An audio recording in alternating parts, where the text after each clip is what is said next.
आप कश्मीर आए, मुझे बहुत शौक़ था आपसे मिलने का, मैं सीधे बोलूँगी, मुझे बहुत शौक़ था, मैं एक बार उनको देखना चाहती थी, लेकिन वो कहते हैं ना बड़े लोगों से मिलने का बड़ा शौक़ होता है कुछ लोग। आप देख रहे हैं कश्मीर न्यूज़ सर्विस, मैं हूं आसिफ मलिक। इस वक्त हमारे साथ बात करने के लिए मौजूद है बतूल एजाज, जो कि पाकिस्तान के कराची से यहां पर आई है।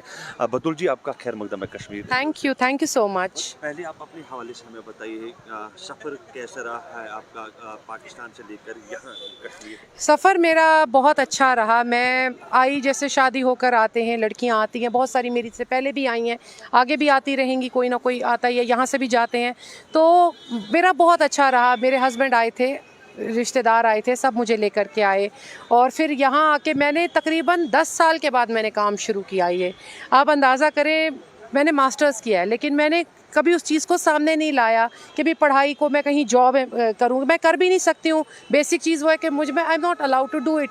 तो अब मेरे हस्बैंड का बिज़नेस है, ये भी उन्हीं का बिज़नेस, उन्हीं के नाम पे है, रजिस्टर्ड एवरीथिंग। तो मैं सिर्फ यहाँ कुकिंग करती हूँ, सारा कुछ ये कि स्टार्ट हमने किया है मिल के, वेंचर एक स्टार्ट किया है, तो बस आगे चल पड़ा।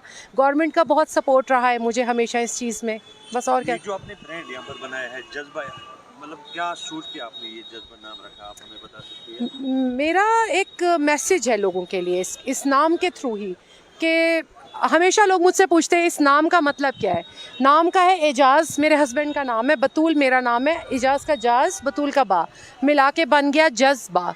तो एक मैसेज है कि आप लोग जो आपस में, आजकल डोमेस्टिक वायलेंस इतना आम है कि हमारे जो प्राइम मिनिस्टर, उनको एक स्कीम चलानी पड़ी, बेटी बचाओ तो बेटी पढ़ाओ, उस नाम की स्कीम उन्होंने बनाई है, कि इतने केसेस बन गए कि किसी तरीके से इस चीज़ को प्रोटेक्ट किया जाए। इतने लॉज आ रहे हैं कि मतलब जो इस एब्यूज़ को किसी तरह रोका जाए। तो मैं उन लोगों को मैसेज देना चाहूँगी, जो आपकी बेटा भाई जो भी मेरी बात सुन रहा है, कि जो अपनी एनर्जी है ना, उसको किसी पॉजिटिव वे में चैनलाइज करो, तो इंशाल्लाह आप कहीं से कहीं पहुँच जाओगे। बतूल जी, ये मुझे बताइए, यहाँ पर जो वुमेन्स एम्पावरमेंट का काम चल रहा है हमारी गवर्नमेंट की जानिब से, क्या कुछ कहना चाहेंगे आप? कैसा वुमेन्स एम्पावरमेंट आपको यहाँ पर मेरा बहुत काम तो बहुत अच्छा चल रहा है। मुझे एक स्टॉल गवर्नमेंट ने ही दिया था, डिस्ट्रिक्ट गवर्नमेंट कुलगाम ने दिया था, आहारबल में। मुझे 2 दिन का मेरा इवेंट हुआ, और बहुत अच्छा इवेंट हुआ। आप यकीन करो, बंदे भी मुझे काम वाले उन्होंने ही दिए, काम वाले बंदे मेरे साथ खड़े हो गए। मैं जहाँ गई हूँ मुझे हमेशा इज्जत मिली है, प्यार मिला है, कहीं भी गई हूँ। हमारी जो कंट्री के प्राइम मिनिस्टर है, क्या कुछ कहना चाहेंगे आप उनके लिए? मैं ये कहना चाहूँगी, थैंक यू सो मच, आपने लोगों के लिए इतना किया है। अब हर एक का तरीका अपना होता है एक्सप्रेस करने का, बात करने का। मेरा ये तरीका है, आप कश्मीर आए, मुझे बहुत शौक़ था आपसे मिलने का, मैं सीधे बोलूँगी, मुझे बहुत शौक़ था, मैं एक बार उनको देखना चाहती थी, लेकिन वो कहते हैं ना बड़े लोगों से मिलने का बड़ा शौक़ होता है कुछ लोगों को, मुझे बहुत शौक़ था, लेकिन सिक्योरिटी रीजंस की वजह से या कुछ, तो मैं मतलब अंदर जा ही नहीं सके हम लोग। तो मतलब हर एक को तो ऐसे मौक़ों पे अंदर नहीं परमिशन मिल जाती है ना, बड़ा प्रोटोकॉल और हर चीज़ का ख्याल रखना पड़ता है। अगर इतना ही शौक है हमारे जो प्राइम मिनिस्टर है कंट्री के, मिलना चाहेंगे, तो आप अपनी मैसेज शेयर कर सकते हो, क्या पता ये मैसेज उन तक पहुंच सके।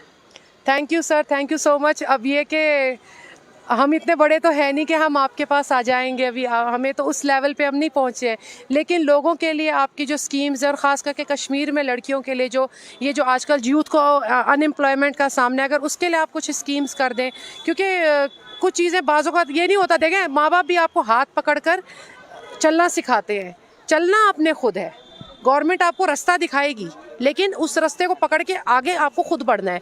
मुझे कुछ भी नहीं पता था, 6 महीने पहले मेरे पास कुछ भी नहीं था, लेकिन अल्लाह का शुक्र है आज मेरा अपना एक वेंचर है, और मैं काम कर रही हूँ, और आगे भी इंशाल्लाह करती रहूँगी। और हाँ, एक और बात है, ये आजकल स्टॉल्स जो है ना, ये बड़े महंगे मिलते हैं, ये एक बिज़नेस बन गया है कि जिससे हम बाहर निकलना चाहते हैं। एक नया एंटरप्रेन्योर है, ठीक है, उसको 6 महीने हुए, साल हुआ है स्टार्ट किए हुए काम, उसको आगे स्टॉल का किराया आ गया 10,000, 8,000, 9,000। How can he able to arrange? किस तरह अरेंज करेगा वो बंदा, किस तरह वो औरत अरेंज करेगी? उसको मटेरियल भी लाना है, उसको कन्वेंस भी देखना है, उसको अपना हिसाब किताब रखना है। अगर आपने वुमेन एम्पावरमेंट के लिए करना है, अनएम्प्लॉयमेंट के लिए करना है, तो फ्री स्कीम्स लगाओ या कम रेट की स्कीम्स लगाओ। ये नहीं है कि आप उसका टैग लगाकर वुमेन एम्पावरमेंट का लोगों को लूटते फिरो, ये कोई बात नहीं है। तो मैडम, आखिर में क्या मैसेज रहेगी जो हमारी बहनें हैं जम्मू कश्मीर के अंदर, अगर वो भी अपना जो बिजनेस है वो स्टार्ट करना चाहती है, तो आप उनके लिए क्या टिप्स देना चाहेंगे? आपको अपने आप को इज्जत देना है पहले तो, अपने आप को प्रूव करना है। दूसरा बेटा तब आपकी इज्जत करेगा जब आप अपनी रिस्पेक्ट खुद करोगे। जब आपको अपनी इज्जत करना आएगा दूसरा तब आपकी इज्जत करेगा। आपका भाई है उसको आप ये नहीं, आपको किसी को प्रूव करने की ज़रूरत नहीं है। पहले आप अपने आईने में देखकर अपने आप को प्रूव करो, हाँ मैं ये कर सकती हूँ, I am I able to do it और नॉट। और जो कर लो उसके पीछे ये नहीं सोचो हाँ इसमें प्रॉफिट होगा। पहले हम डर जाते चलेगा कि नहीं चलेगा। अपने दिमाग में कहते हैं ना खिचड़ी बना लेते हैं, ये पकेगी कि नहीं पकेगी। अब वो पकती नहीं है तो अब क्या करें, वो कहते बीरबल की खिचड़ी चढ़ गई अब कहाँ पकेगी वो। थैंक यू बहुत। चले, थैंक यू सो मच।